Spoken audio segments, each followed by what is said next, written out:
So we're going to look at this presentation really at two big demographic elements.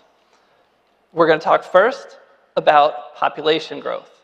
What are the size and sources of population growth in the US in the recent past and looking forward?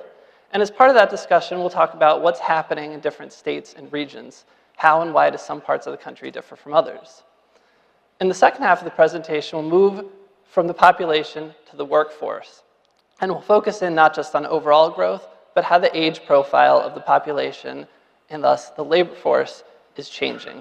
One big theme of this, as you heard a little bit earlier today, is the aging workforce, but there's more nuance to it than that, and we'll get into that a lot more in a little while.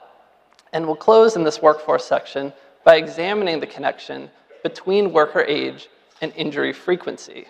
That's where we'll move kind of from a wide lens into a more narrow focus on work injuries and workers' compensation.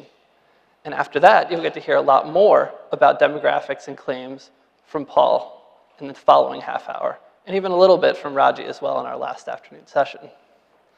So let's start with our discussion of population and regional growth. How much there's been, what are the drivers, what are our future expectations, and how regional growth can differ from national trends. We'll start simply with how much growth has there been.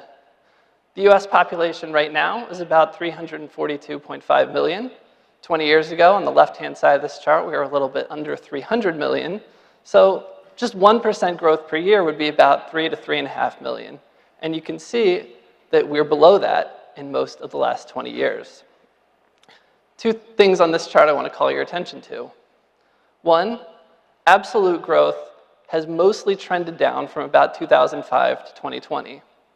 Second, we do see some fluctuations year to year. And in particular, we see a few years of high growth in the last few years, 22, 23, and 24.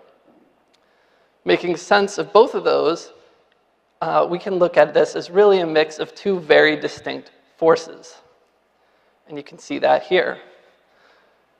Population growth in the US is really coming from natural change, which is the demographer's term for simply how many people are being born and how many people are passing away each year, and net immigration, how many people move into the country and move out of the country each year. You can see the natural change in orange is the main driver of population growth through about 2013, but it is also the main reason that we've been trending down, and it's actually been very low in recent years in the 2020s. Fluctuations in net immigration explain most of the up and down year to year, and indeed actually explain a lot of the growth that we've seen in recent years in the 2020s. We'll come back to this picture about where we expect national growth to be going, but actually, Stephen threw me for a bit of a loop about 90 minutes ago. The next slide we're going to show is a state map, and I was planning to ask you all what you think is the fastest growing state in the country. You know, stay on brand. You may recall Stephen made a resolution, unknown to me, that he was going to stop doing that. Now, you were all here for the rest of the hour. He doesn't remember that either, so it's probably pretty safe to do it. So everybody take a second and think about, what do you think the fastest growing state in the country was over the last 10 years?